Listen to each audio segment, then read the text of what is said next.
Alô, amigos e amigas, esse é o programa Agenda Econômica que hoje vai abordar o tema Imposto de Renda e Sonegação no Brasil. O nosso imposto de renda sofre muitas críticas por não ser progressivo como prega a Constituição. E também temos o problema da grande sonegação que há. A nossa convidada para abordar esse tema é Maria Lúcia Fattorelli, coordenadora da Auditoria Cidadã da Dívida e ex-presidente do Sindicato Nacional dos Auditores Fiscais da Receita Federal. Muito obrigado pela sua presença aqui. Muito obrigada, Beto, pela oportunidade. Maria Lúcia, nós temos assim todo ano um debate em torno de imposto de renda. O governo está fazendo um esforço para aumentar a arrecadação, porque inclusive está realizando corte de gastos, mas talvez houvesse possibilidade de melhorar muito mais o sistema de arrecadação. Mas tem aí um problema no meio, a sonegação é muito alta. Por que é muito alta?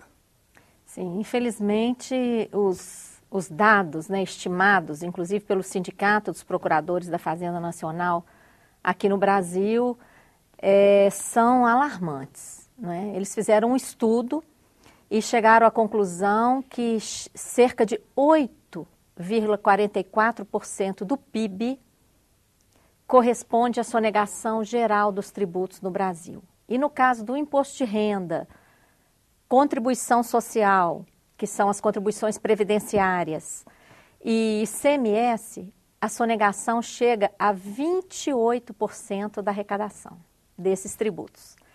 Então, você imagina quanto se poderia melhorar a arrecadação tributária no Brasil se houvesse um investimento na administração tributária. Como é que nós deveríamos começar essa mudança?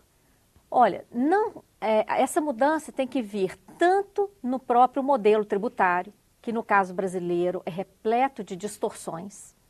O modelo tributário brasileiro é injusto, é perverso, porque ele tributa principalmente os mais pobres, porque a maior parte da arrecadação aqui, cerca de metade da arrecadação brasileira, ela incide sobre os tributos indiretos, que são os tributos embutidos em tudo que consumimos. Nos alimentos, por exemplo. Nos alimentos, nos serviços. Agora, por exemplo, com essa elevação da tarifa de energia elétrica, de combustíveis, tudo isso tem tributo indireto. Então, a carga sobre as pessoas que ganham menos, ela fica mais onerosa. E os mais ricos pagam proporcionalmente menos. Então, um princípio fundamental que está na Constituição, que é a progressividade, ele praticamente não existe no Brasil. Como é que nós deveríamos alcançar essa progressividade, cumprindo a Constituição, para evitar essas distorções? No caso do imposto de renda, por exemplo, né, nós temos aí uma tabela chamada de progressiva, que começa tributando em R$ 1.780 em média. A partir daí já começa com a alíquota de 7,5%. E tributa até cerca de R$ 4.650 a alíquota máxima. Então, olha a distância. De 1.750 a 4.650. É uma distância de menos de R$ 3.000 entre a alíquota mínima e a máxima. Então, o que nós defendemos, que aumentaria muito a arrecadação e ao mesmo tempo, fazendo justiça fiscal. Reduza o imposto que incide nas rendas mais baixas. Deveríamos ter uma alíquota de 5% somente a partir do mínimo existencial calculado pelo Dieses, cerca de R$ 2.700. O que é esse mínimo existencial? É a renda mínima necessária à sobrevivência de acordo com o artigo 6º da Constituição, aqueles direitos básicos. A pessoa precisaria, no mínimo, de R$ 2.700 para sobreviver. Então, essa deveria ser a primeira alíquota, 5%. 5%? 5%, portanto, menor, porque não é justo tributar uma pessoa que está saindo do mínimo existencial já com 7,5%. E a distância entre as alíquotas deveria ser muito maior, não é? Deveria ser uma distância de 2.750 a primeira, o dobro para a segunda, o dobro para a terceira, e chegar Há alíquotas, né, no caso das rendas milionárias, que existem no Brasil e a maioria das vezes são isentas, porque não tem assalariado que ganha 1 milhão. Mas tem empresário que ganha milhões por mês e são isentos. Agora, por que nesse sistema de isenções, esses critérios utilizados, nós temos alguns que isentam, inclusive, os ganhos de capital, sobre ganho de capital próprio, inclusive, que parece que é algo muito particular do Brasil. É assim mesmo? Isso aí já afeta o imposto de renda das pessoas jurídicas, não das pessoas físicas, é das empresas. É uma verdadeira aberração. E praticamente só existe no Brasil. É a dedução dos juros sobre capital próprio. É uma dedução que fere, inclusive, as normas de contabilidade, porque o que a gente estuda no curso de contabilidade? Você só pode deduzir despesa efetiva, despesa que você desembolsa, que você paga. E essa despesa do juro sobre o capital próprio é uma despesa calculada. É um cálculo que você faz do investimento que você faz com o seu próprio dinheiro. Então, é um cálculo dos juros do seu próprio capital, como se você tivesse ido ao mercado financeiro buscar esses juros. Desculpa, como se você tivesse ido ao mercado financeiro buscar este capital. Isso a desculpa, né, a justificativa para aprovar essa aberração foi que isso incentivaria os empresários, né, as empresas, a investirem o capital delas no próprio negócio, né? Seria um incentivo. Só que quem tem esse volume grande de capital para investir no próprio negócio? São as instituições financeiras. E isso está levando a essa distorção econômica aqui no país, em que essa atividade financeira privada e até os bancos públicos são a atividade mais rentável do país. Quer dizer, uma atividade que deveria estar a serviço das outras, até porque é uma atividade que vem desempregando devido à automação e tudo mais, ela está exacerbando aí a lucratividade por meio desse artifício tributário que deveria ser banido, porque é um artifício e está proporcionando esses lucros abusivos de um setor financeiro e sem nenhum retorno para a sociedade. Por exemplo, esse setor teve a sua contribuição social reduzida de 30% para 15%. Não é? É outra benéfica que você não compreende. É um privilégio? É um privilégio do setor financeiro, apesar de ser super lucrativo, apesar de já usufruir dessa dedução do juros sobre capital próprio, teve a sua contribuição social reduzida de 30% para 15%. Né? Por isso os lucros que tiveram, como foram anunciados pela imprensa em geral. Né? A cada ano os lucros dos bancos sobem. Né? Então, a sonegação no Brasil, ela acaba sendo alta porque a sociedade se revolta, primeiro porque a carga é pesada para o assalariado e para os mais pobres. E estes praticamente não tem como sonegar. É impossível um assalariado sonegar porque já vem ali retirado na fonte. E como houve a formalização crescente do trabalho, Exato, a arrecadação aumentou também nessa faixa. Né? Também. Não é? E outra coisa, qual é o retorno que nós temos aqui no Brasil? Quando nós olhamos, por exemplo, nos países nórdicos, Suécia, Finlândia, Islândia, Noruega, Dinamarca, quando nós olhamos esses países, a sonegação é praticamente inexistente. E o imposto é muito alto. O imposto é muito alto. E é progressivo. O que se observa lá? Um verdadeiro orgulho da sociedade em se tornar contribuinte. Né? Os jovens, quando passam a trabalhar e passam a ser contribuintes, eles se orgulham disso. Agora eu sou um contribuinte. Por quê? Porque ele sabe que o Estado provê a ele toda a educação de boa qualidade, toda assistência, desde a gravidez até o enterro, não é? Toda a saúde, infraestrutura e mais. Não há essa disparidade absurda entre os mais pobres e os mais ricos. As classes são muito próximas, então toda essa... E as grandes fortunas são taxadas. São super taxadas. Super taxadas. Tanto que você vê no exterior muitas fundações, né?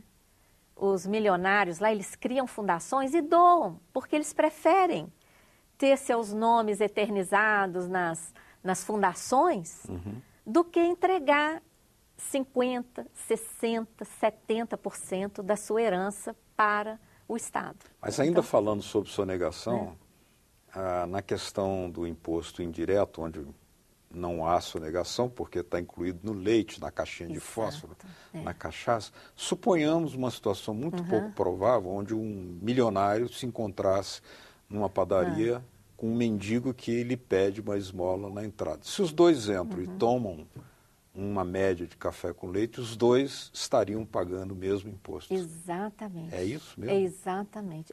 Essa é a grande injustiça dos tributos indiretos. Ele não obedece o outro princípio constitucional, que é o princípio da capacidade contributiva, né? O imposto de renda, os impostos sobre o patrimônio, estes obedecem ao princípio da capacidade contributiva, pelo menos em tese, né? Já o tributo indireto, né, acontece isso aí que você falou. O pacote de macarrão tem lá 25% de imposto embutido.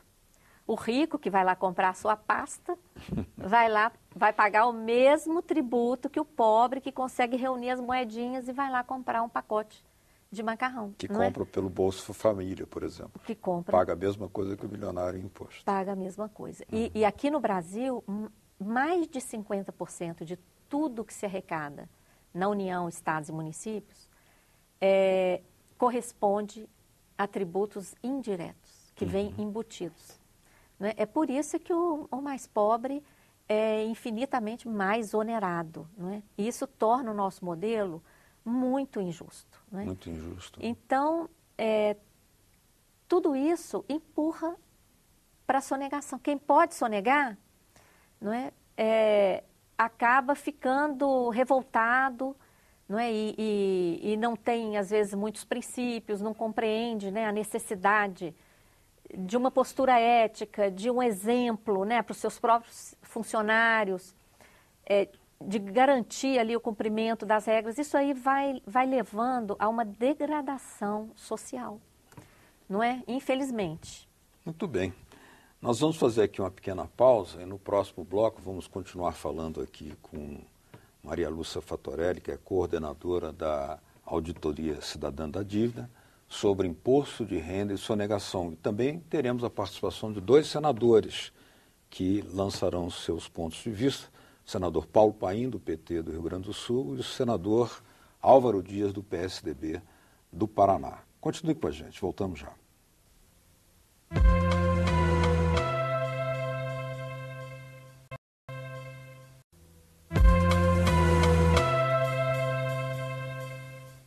O Agenda Econômica está de volta, estamos abordando hoje o tema Imposto de Renda e Sonegação no Brasil. Nossa convidada é a auditora da Receita Federal, aposentada, Maria Lúcia Fattorelli, que é coordenadora da Auditoria Cidadã da Dívida. Maria Lúcia também foi presidente do Sindicato Nacional da Unafisco Sindicato dos Auditores Fiscais da Receita Federal. Nós temos uma questão, Maria Lúcia, muito relevante, que é de possibilidades alternativas, né, para aumentar a arrecadação, que talvez não foram ainda observadas. Você tem alguns cálculos. O que a gente poderia, no sistema brasileiro, recorrer para aumentar a arrecadação? Certo. Na linha da justiça fiscal. Claro. Bom, o primeiro ponto é investir na administração tributária. O número de auditores fiscais e analistas tributários hoje no Brasil é muito baixo. Não é? Cerca de 70% da arrecadação brasileira, arrecadação tributária, se considerarmos União, Estados e municípios, cerca de 70% da arrecadação se dá em âmbito federal. E hoje, os auditores fiscais federais ganham menos do que os auditores fiscais de 25 estados brasileiros. É mesmo? Então, nós temos aí, primeiro, uma insatisfação da categoria, não é? Com relação à remuneração. Em segundo lugar, o número de profissionais. Considerando que 70% da arrecadação está a cargo, não é, da Receita Federal e poucos outros órgãos que arrecadam também algumas contribuições, algumas taxas, nós teríamos que ter um quantitativo muito superior ao atual.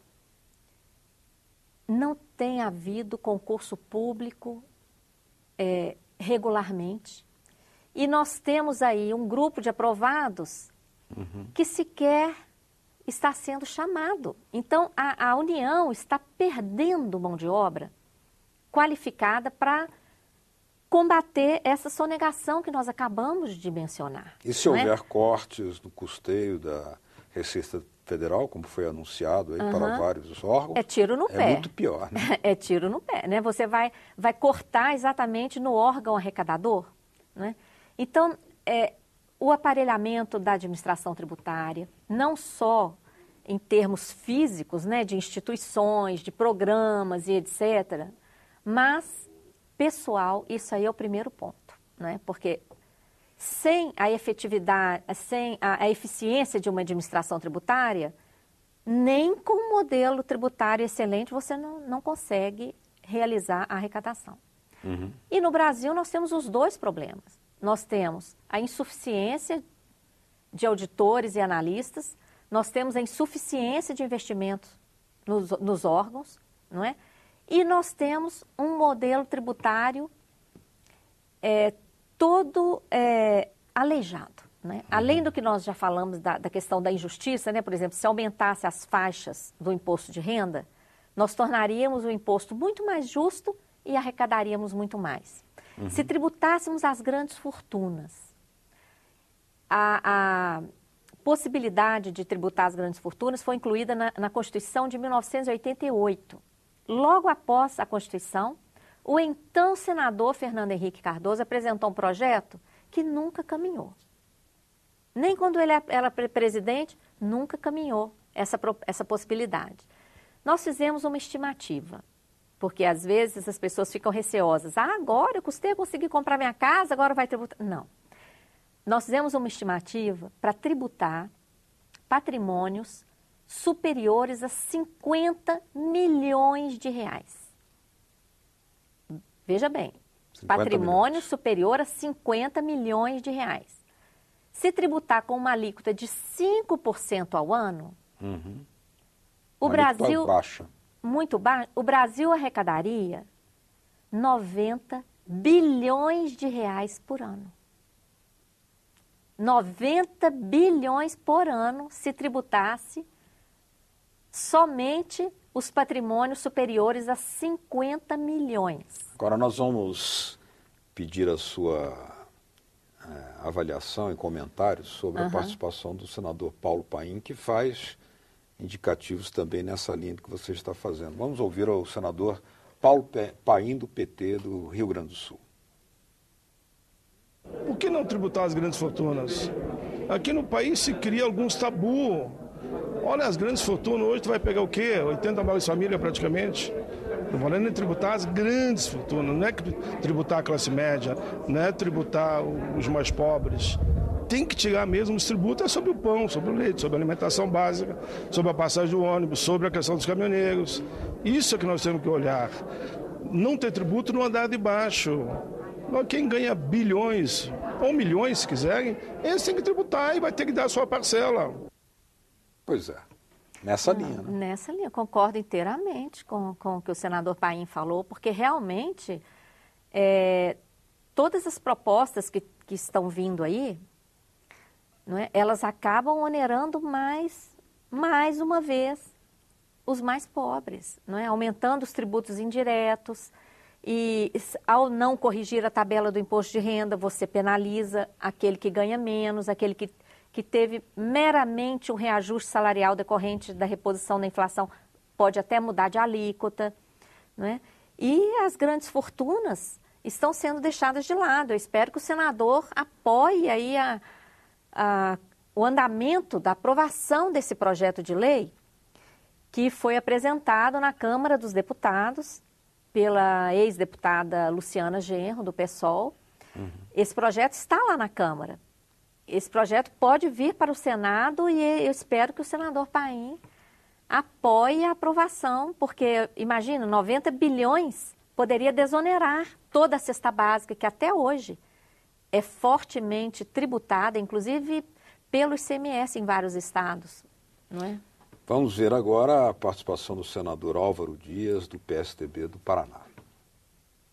Precisamos interromper esse processo de busca de solução a conta-gotas ou a prestações. Nós devemos realizar uma ampla reforma tributária, né? Estamos prometendo isso há muito tempo, estamos devendo. Desde o Plano Real não se faz uma reforma de profundidade no país e a questão tributária nos coloca muito mal, especialmente quando concorremos na exportação de produtos. Nós temos um modelo tributário antiquado, superado e, portanto, a questão do imposto de renda vem exatamente no contexto de uma ampla reforma tributária que ofereça ao país essa possibilidade de melhor distribuição de renda. Pois é, uma reforma não pode ser a conta-gotas, como diz o senador, deveria ser global. Sem dúvida, né? Embora o que vem acontecendo nos últimos anos é essa reforma, né? A conta-gotas, e que infelizmente vem tornando o nosso sistema cada vez mais injusto. Em relação à exportação de produtos que ele falou, ele deve ter se referido aos produtos brasileiros industrializados.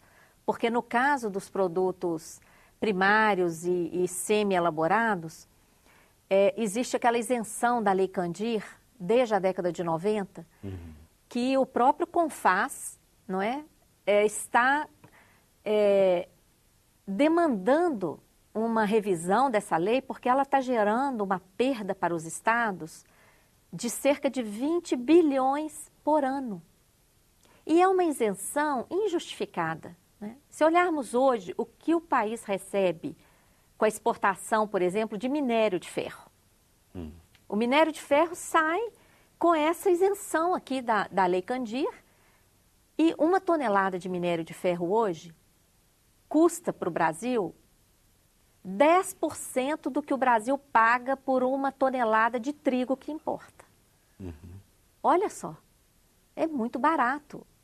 Principalmente considerando que o trigo, todo ano, pode ser plantado e colhido. E o minério de ferro, quantas safras ele dá? Só uma. Não é? Então, essa isenção, além... E por que tornar a exportação do minério de ferro tão barata? Quem está ganhando com isso? As mineradoras, que têm também lucros absurdos, não é? E tem lá vários incentivos, porque estão exportando. E o que o país está ganhando com isso? Não é? Um tremendo dano ambiental, que depois não tem recurso para repor esse dano ambiental, e uma série de coisas. Mas vamos ficar restrito aqui à questão tributária. De fato, essa reforma tem que ser ampla, mas nós sabemos que toda vez que é colocada uma reforma ampla, ela não anda.